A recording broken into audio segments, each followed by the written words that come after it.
Shalom, ou a paz do Senhor Jesus. Estamos de volta no canal Tirando os Óculos Romano e hoje eu quero fazer um estudo um pouco mais longo de um assunto muito importante e poderia ser também polêmico. Antes de iniciar, eu quero dizer uma coisa para você muito importante. Não tenha o que eu digo como uma verdade. Eu, eu acredito que a gente não deve ter nada de que nenhum homem diga como verdade. Um grande problema da humanidade é acreditar demais, né? Acreditar demais no profeta, no sacerdote, no pastor, no rabino, no papa, ou seja lá em quem for. Isso é um problema muito sério. Jesus disse que a ninguém te chamais mestre, lá fala pastor, enfim, né? Eu não vou entrar nesse mérito, mas o que eu entendo, né, basicamente, não estou dizendo que é errado chamar alguém de pastor ou não, mas errado é que essa pessoa ela seja o seu pastor, o seu padre, o seu rabino, de uma forma que ela domine você, ela determine o que é certo e errado, que é isso que a gente tem vivido. Eu vivi isso muitos anos, né, melhor, eu vivi muito tempo esse tempo. Eu não cria na lei de Deus porque eu acreditava no que os pastores falavam. Então, eu quero te chamar para uma reflexão. Nesse texto aqui, nós vamos ver uma palavra sobre uma profecia de Elias, né? Yeshua disse para a gente observar a lei e os profetas. Então, esse é um dos maiores profetas messiânicos que fala a respeito do Messias, Isaías. E então, nós vamos usar nessa leitura do texto para a reflexão. A gente vai trazer algumas coisas, alguns símbolos, né? Que nós podemos entender. Se nós colocarmos esses símbolos, que muitas das coisas, Jesus falava muito por parábolas, né? E as profecias muitas vezes eram por parábolas. E a gente vai entender um outro panorama. E é muito grave esse panorama. Então é bastante polêmico se você levar isso à frente, mas vale a pena estudar. Então eu não estou dizendo isso como uma verdade absoluta, eu estou falando isso como eu leio isso depois que eu deixei a Bíblia falar, né?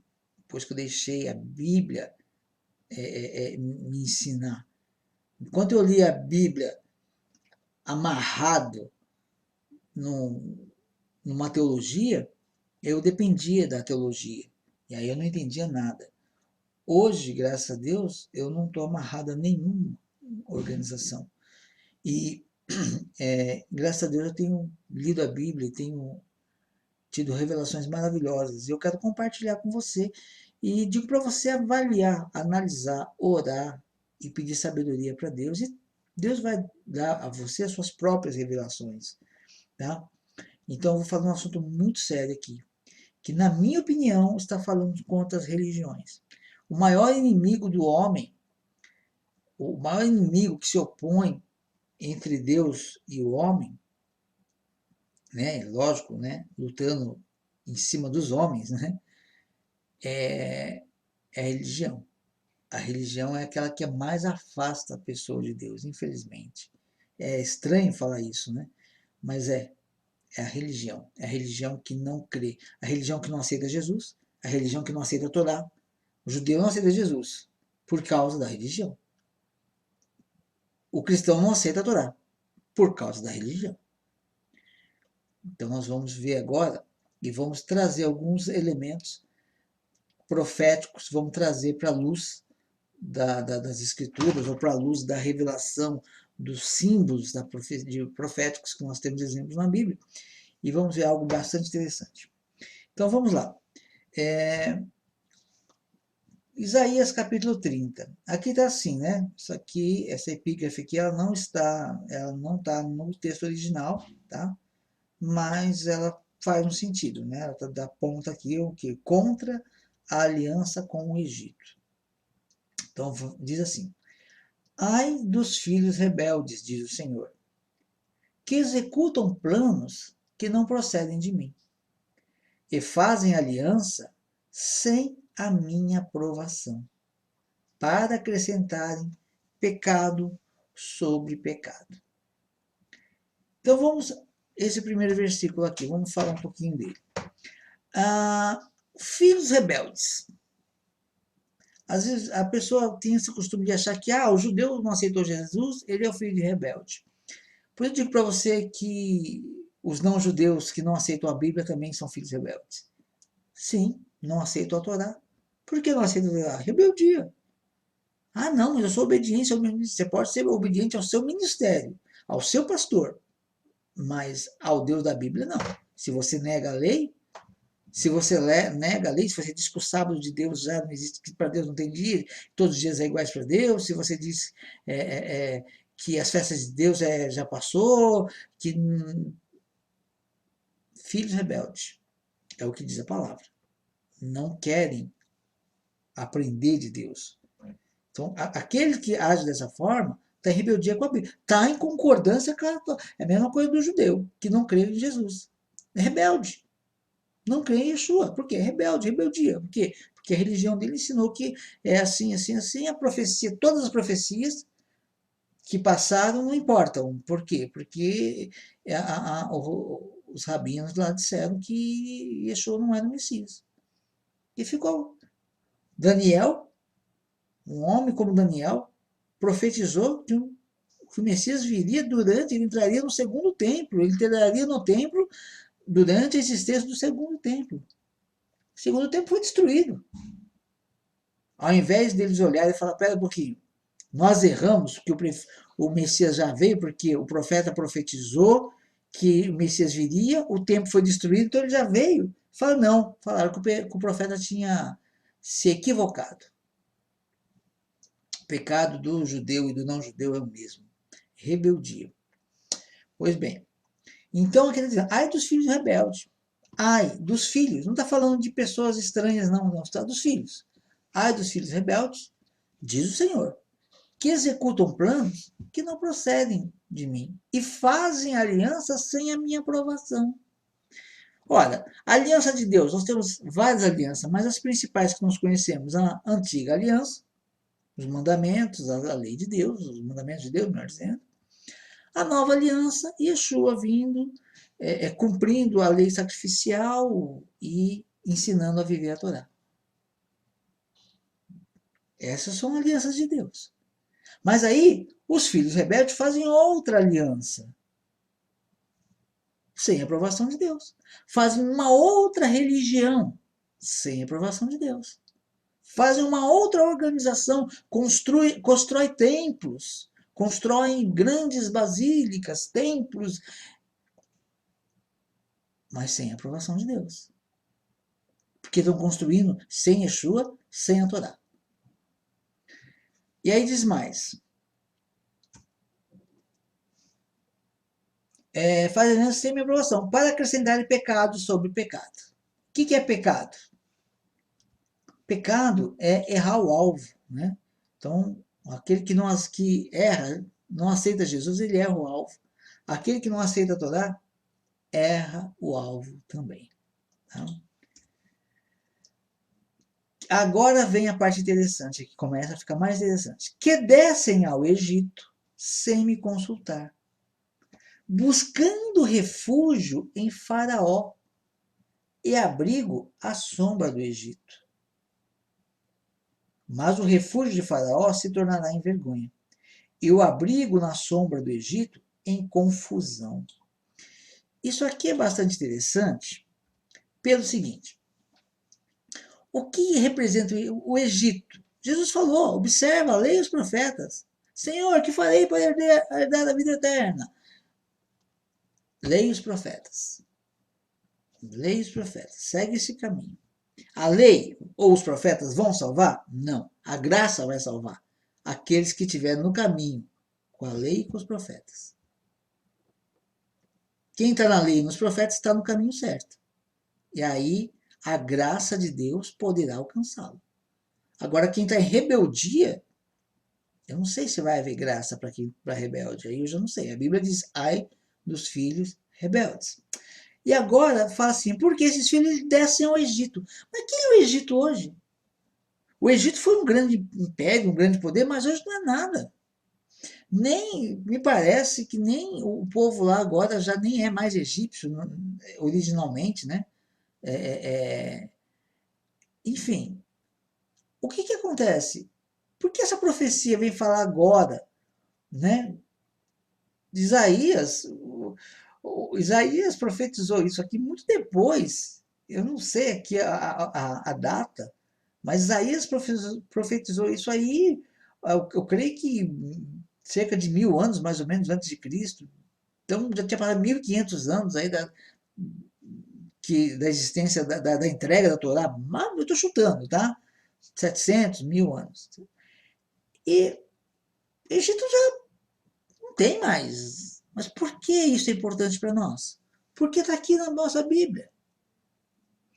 Porque o Egito, ele representa, aí eu estou lembrando você, não tenha minhas palavras como verdade. Eu estou falando de experiência que eu tenho buscando a Deus, buscando a Bíblia, e estou compartilhando com você. Aí você ora e raciocina. O Egito, na minha opinião, que a pessoa fala, o Egito representa o pecado. Sim. Agora, virar as costas para Yeshua é pecado? Sim.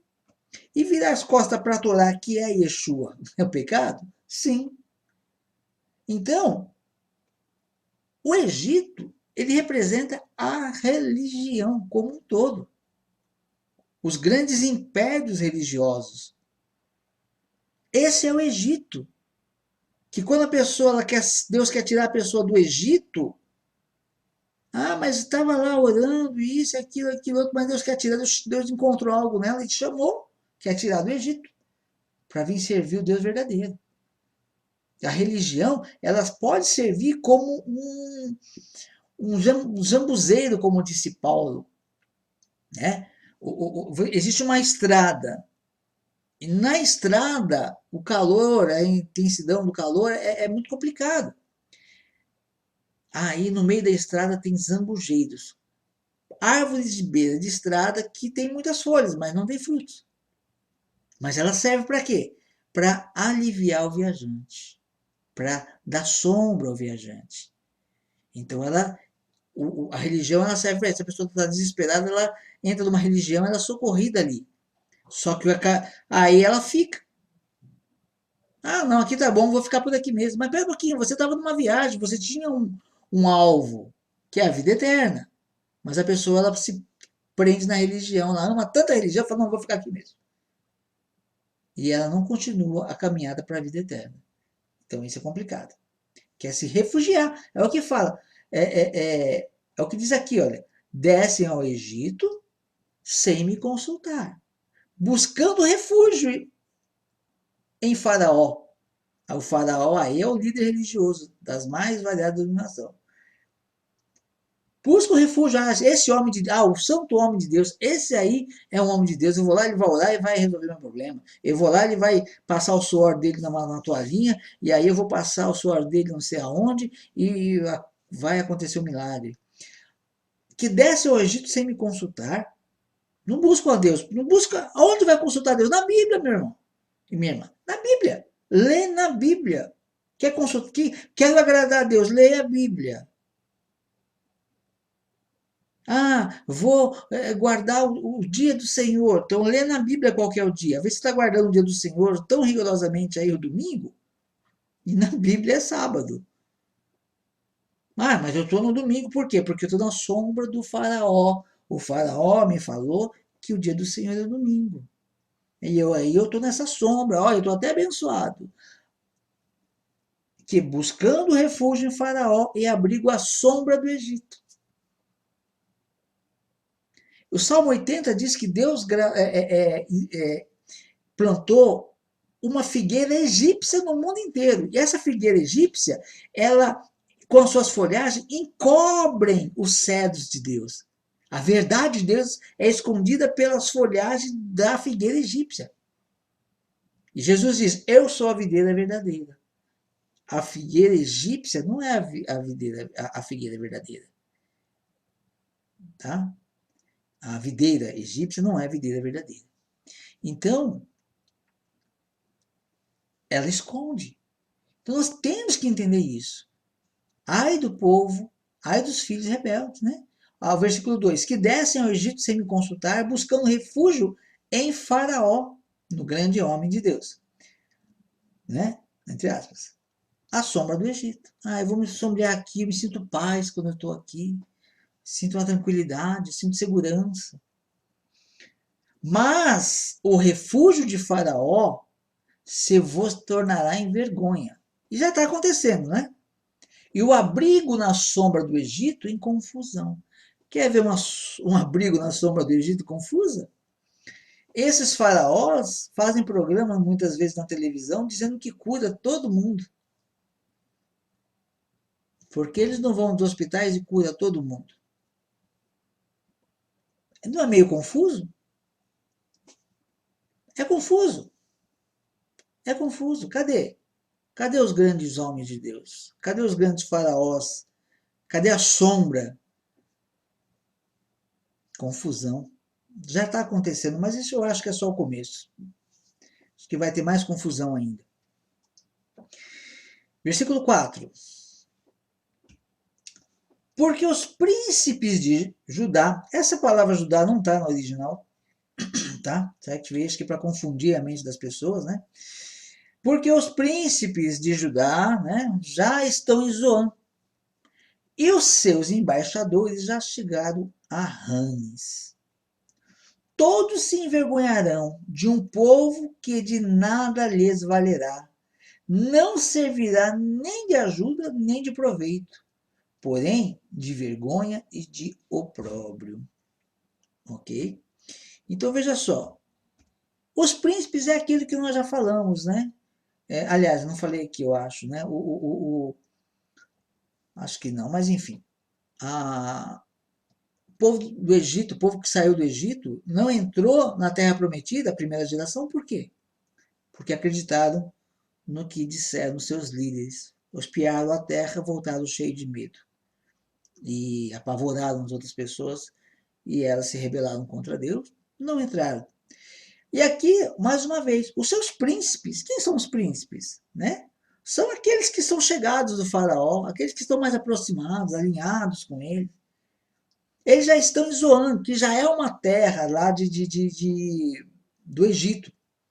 Eles estão em Zoan e também os seus embaixadores chegaram a Ranes. Né? Aqui, ó, essa cidade aqui de Zoan é uma antiga cidade do Baixo Egito, chamada Tamis pelos gregos.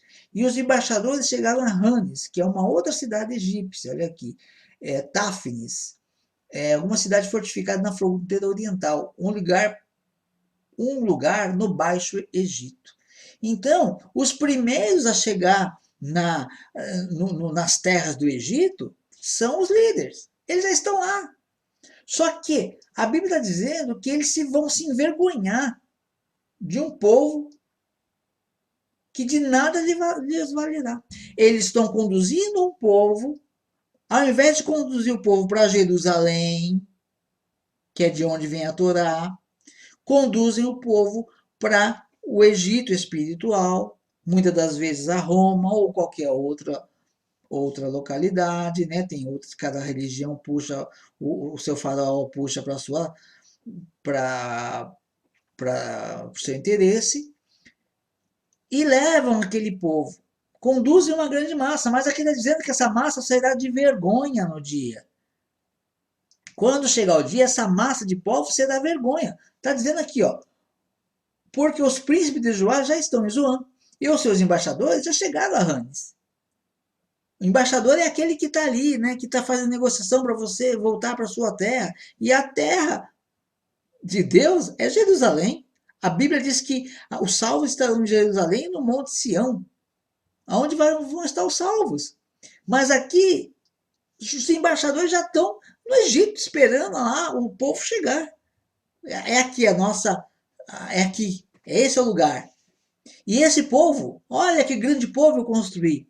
E aí diz, todos se envergonharão de um povo que de nada valerá. Você trouxe esse grande povo para cá? Sim. E por quê? Está fazendo o que aqui? Quem são vocês? Aí diz assim, ó, não servirá nem de ajuda nem de proveito. porém de vergonha e de opróbrio. Senhor, em teu nome eu expulsei demônio. Senhor, em teu nome eu curei enfermos. Apartai-vos de mim, vós que praticais a anomia. Na sua Bíblia está iniquidade. Anomia, falta de lei. Não conhece a lei, apartai-vos de mim. Mas, Senhor, a confusão. Mateus 7, 15 em diante, até 20, acho que é 22 mais ou menos, você vai ler isso. Olha a confusão, mas, Senhor, em teu nome expulsei demônios, em teu nome eu curei enfermo. Apartai-vos, vós que praticais a iniquidade, vós que praticais a anomia, vós que não conhecem a lei. Aí, vamos lá. Todos se vergonharão de um povo que de nada lhe servirá, nem de ajuda nem proveito, porém de vergonha e de opróbrio. Aí fala, sentença contra a besta do sul. Através da terra da aflição e angústia, de onde vem a leoa e o leão, aqui pode traduzir como rugido do leão, a víbora e a serpente volante, levam a lombos de jumentos as suas riquezas, e sobre as córcovas de camelos seus tesouros. A um povo que de nada lhes aproveitará. Isso aqui também é algo muito, muito interessante. Aqui está dizendo que... Aí está falando de sentença contra a besta do sul. Deixa eu ver se tem alguma referência a essa besta aqui.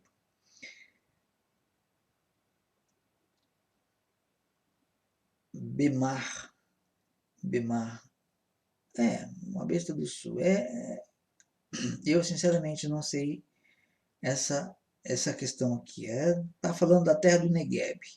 Mas, enfim.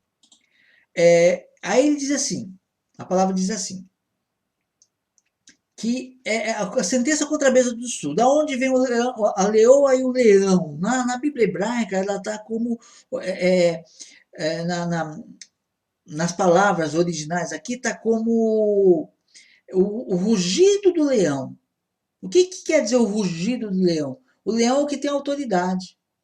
Então é da onde se ouve o leão com autoridade. Só que a Bíblia diz que o diabo, vosso adversário, anda ao redor de vós, bramando como leão, rugindo como leão. Só que ele não é leão, mas ele se põe no lugar de leão. E é mais ou menos isso aqui que eu consigo entender aqui.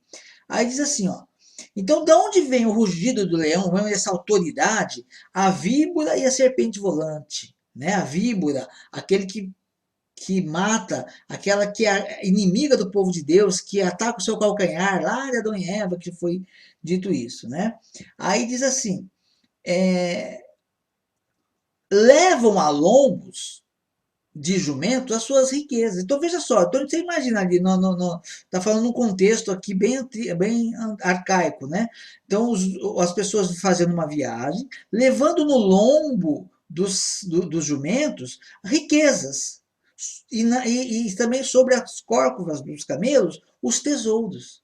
Então, está carregando grandes tesouros para onde? Para o Egito, para a religião, para o faraó. E aí diz, e está levando aonde? A um povo que de nada lhes aproveitará. Versículo 7.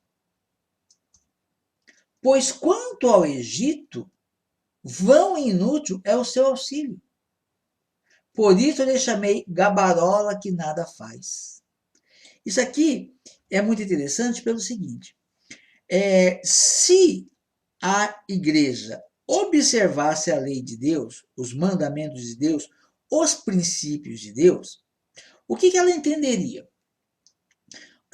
O dízimo, por exemplo. O dízimo, ele era alimento entregue no templo. Então é errado ao dízimo hoje? Eu não acho errado você praticar o princípio do dízimo. Por quê? Hoje realmente não tem templo. Só era no templo. Só que, se você congrega numa igreja, é justo que você ajude a pagar as necessidades dessa igreja.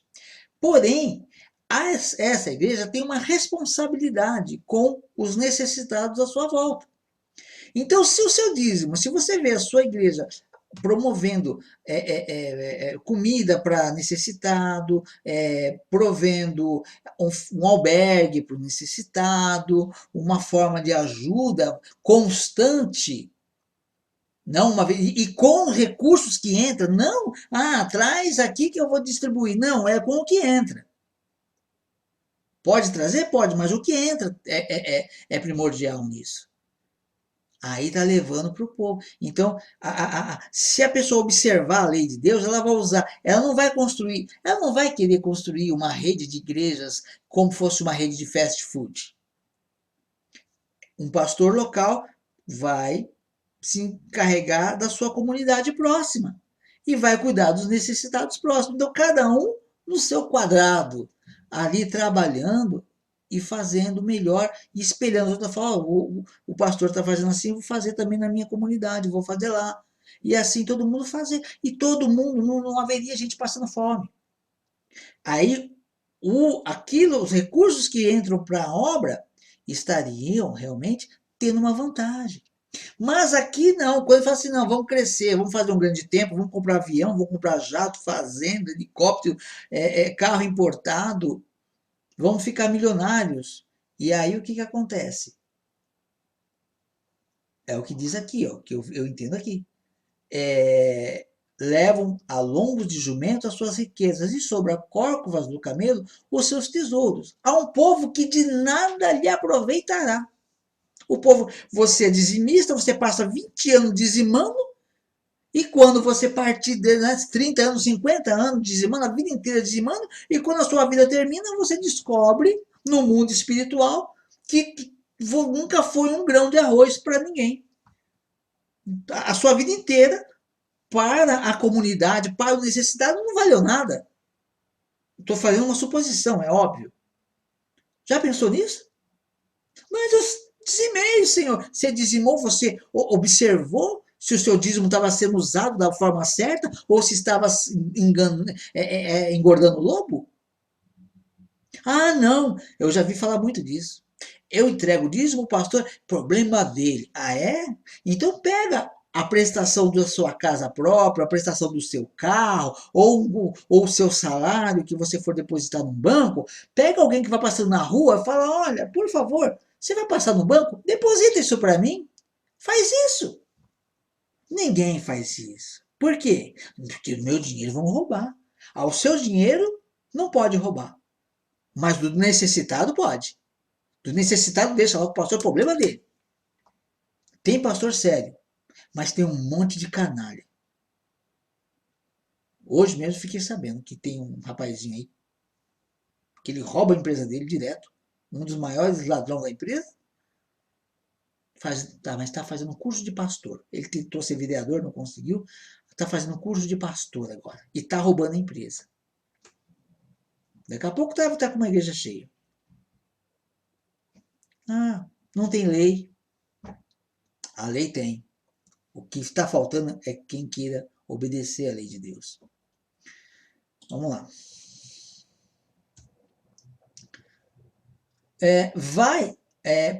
Pois contra o Egito, vão e inútil é o seu auxílio. O auxílio do Egito não vai ajudar ninguém, não. Por isso lhe chamei gabarola que nada faz. E é como eu vejo muitos ministérios. Não faz nada. Nada pelo próximo. Nada, nada, nada. Só enriquece, quer dinheiro, dinheiro, dinheiro, dinheiro, dinheiro. Uma ganância por dinheiro. Se conhecesse a lei de Deus e tivesse temor, estava trabalhando num banco, estava sendo banqueiro, estava fazendo qualquer outra coisa para ganhar dinheiro. Menos pregando a palavra.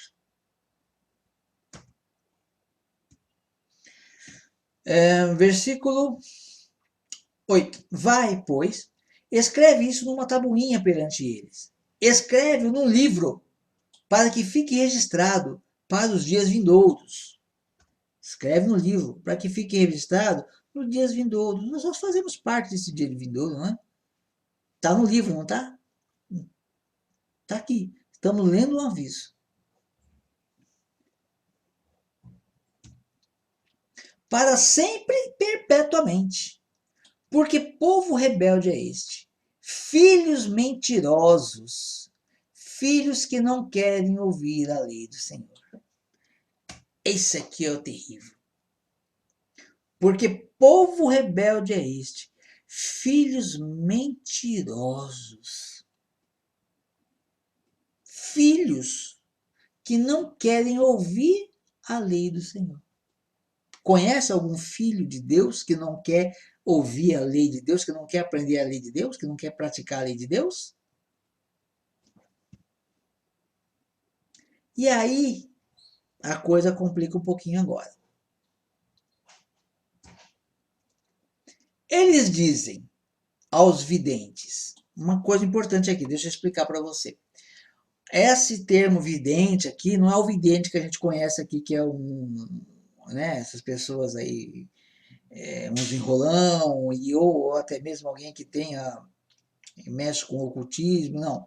Era como era feito, era como era chamado os homens no passado, o profeta, muitas vezes que ele tinha visões de Deus, ele era reconhecido como um vidente, tá? Então não é aquele vidente da forma pejorativa, é aqui a mesma coisa que falar os profetas de Deus, tá? Aqui também fala aos videntes e aos profetas, né? Mas o profeta num grau maior, né? Mas tinha as pessoas que tinham visões de Deus. E ela falava aquilo que Deus mostrava para ela, tá? Então eram pessoas do bem, tá? Então vamos lá. Então diz assim, ó. Eles dizem aos videntes, não tenhais visão. E aos profetas, não profetizei para nós o que é reto. Dizei-nos coisas aprazíveis, profetizai-nos ilusões, desviai-vos do caminho, apartai-vos da vereda, não nos faleis mais do Santo de Israel. O que isso quer dizer? Olha, eu não quero ouvir a verdade, não. Não me fala a verdade, não me fala de Deus, não me fala de Torá, não quero saber.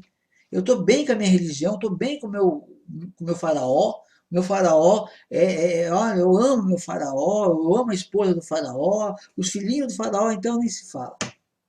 Então não quero saber de Torá, eu quero saber seguir o meu faraó.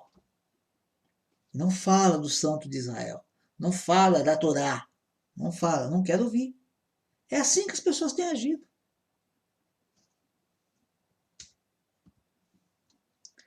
Pelo que assim diz o santo de Israel. Visto que rejeitais esta palavra, confiais na opressão, na perversidade, e sobre isso vos estribais.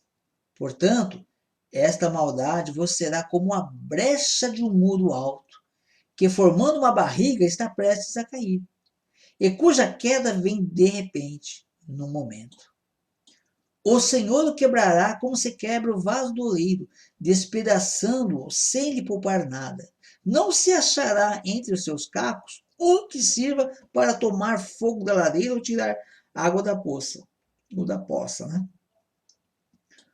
Porque assim diz o Senhor, Deus, o Santo de Israel, em vos converterdes e em sossegardes está a vossa salvação.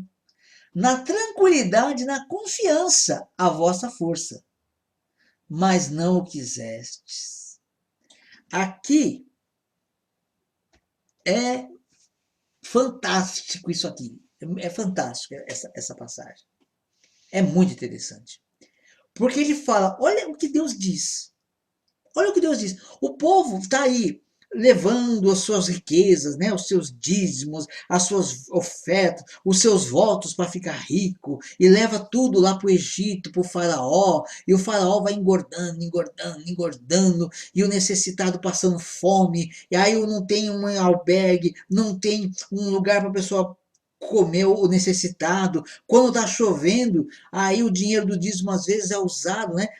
Daquela chuva forte, o desabrigado às vezes vai querer parar na marquise da igreja para fugir da chuva, aí vem o segurança lá, paga o dízimo da pessoa para expulsar a pessoa, porque o mendigo não pode ficar na porta da igreja que você dizima, por exemplo, estou dando um exemplo, né? Com aquela pessoa dizima e tal. Então, então tá aquela coisa, mas a instituição tá lá, tem um nome forte, o Egito é muito bonito, o faraó é muito forte, faz uma grande sombra, porque é muito grande os templos, né? Então tem uma grande sombra que dá aquele refrigério.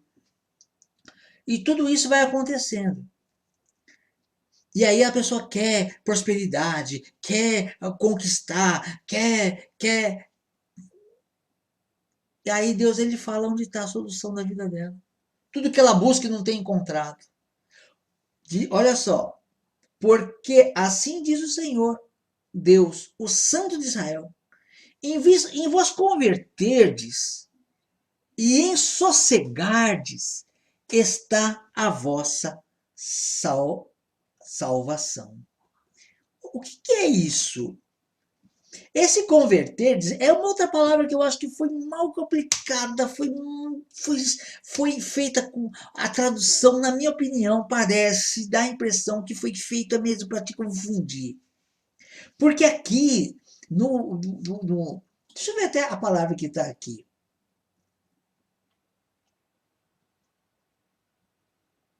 Aqui no hebraico está chuvá. Chuvá. O que é chuvá? Existe um termo chamado techuvá, que é o retorno, fazer retorno, retornar, chuvá, voltar. Então, o que acontece? Quando você faz a techuvá, por exemplo, né, que é os judeus, alguns judeus messiânicos, né, judeus que creem em Jesus, alguns, não todos, têm um trabalho de techuvá, um trabalho de ensinar a pessoa a voltar para as raízes bíblicas. Então, eu não sei, aqui está como chuva, eu creio que o que é o retorno. Aqui está dizendo que é retirar-se, né? E é saída do local, não deixa de ser. Mas esse techuvá, esse retornar, na tradução da Bíblia hebraica, ela fala em voltar-se. É isso, é o retorno, é o techuvá. Então, a palavra de Deus diz que é no retorno. Você está no caminho do Egito, mas você tem que voltar para Sião. Você tem que voltar para Jerusalém. É isso. E aí a palavra de Deus diz: em vos a chegar, em vos voltar, em retornar. O que a pessoa precisa? Onde está a salvação que ela busca? Está aqui, ó. A salvação que ela busca está aqui, ó. Em converter, ou voltar, e em sossegardes. Em sossegar. O que é voltar e sossegar? A primeira coisa é você voltar para o caminho correto de Deus. E quando você volta para o caminho correto de Deus, você começa a praticar o descanso. E você vai sossegar, você vai celebrar o Shabat de Deus, o dia do descanso, o descanso semanal.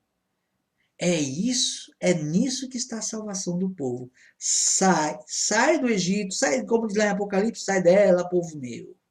Sair para de levar os tesouros para aqueles que nada fazem com o tesouro, de bom, volta para Deus. Quando você volta para Deus, aquilo que você levava nas córcoras dos camelos para um povo estrangeiro, você vai produzir para os necessitados. Você vai fazer justiça ao necessitado. Há muita gente defraudando o necessitado. A Bíblia fala que a gente não deve defraudar o necessitado, não devemos prejudicar, não devemos negligenciar a ajuda ao necessitado e ao órfão. O que é isso? É o princípio do dízimo, na minha opinião, é o princípio do dízimo. Ou a tzedakah, que é uma ajuda também importante, é ajuda. Não podemos negligenciar, é uma obrigação nossa. Então, quando você retorna, você começa a fazer o que é certo e você descansa também. Aí você vai ter paz. Nisso está a salvação. A salvação não está no Egito. Vamos lá. Então diz assim: em vos converterdes e sossegardes está a vossa salvação. Na tranquilidade, na confiança a vossa força. Mas não o quiseste. As pessoas não querem, né? As pessoas não querem. Você fala de Shabat, não, imagina, não posso, não quero. É o caminho da salvação, não que guardar o sábado vá salvar, mas é o caminho, é o retorno. Não, mas a Bíblia diz, né? A Bíblia mesmo diz, olha só, mas não quiseste. Antes dizeis, não, sobre cavalos fugiremos. Portanto, fugireis. E sobre cavalos ligeiros selvagens, sim, ligeiros serão os vossos perseguidores. 1000 homens fugirão pela ameaça de apenas um.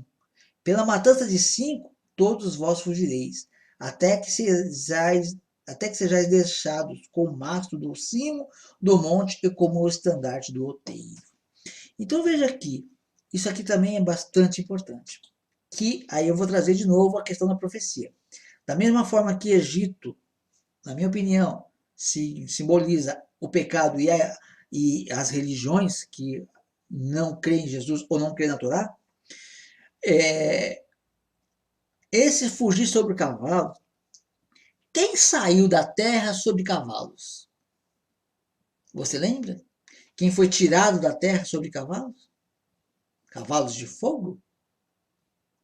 Você deve ter lembrado de Elias, né? Elias foi arrebatado numa carruagem puxada por cavalo de fogo. Então Elias foi arrebatado. E é isso aí que eu vejo profeticamente nesse texto, que as pessoas esperam. Porque as pessoas não querem a Torá, não querem a lei de Deus e dizem, eu vou ser salvo pela graça, eu não vou ver o perigo, eu vou ser arrebatado.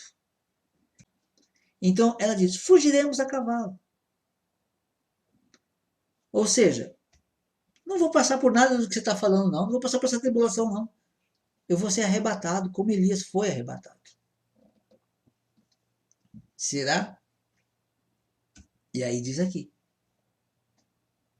Não, sobre cavalos fugiremos, portanto, fugireis.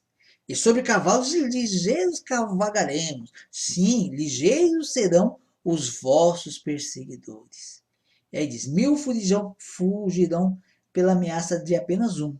Pela ameaça de 5, todos vós fugireis, até que sejais deixado como mastro no cimo do monte e como estandarte no outeiro. Então, eu vou parar por aqui. Era isso que eu queria chamar a sua atenção.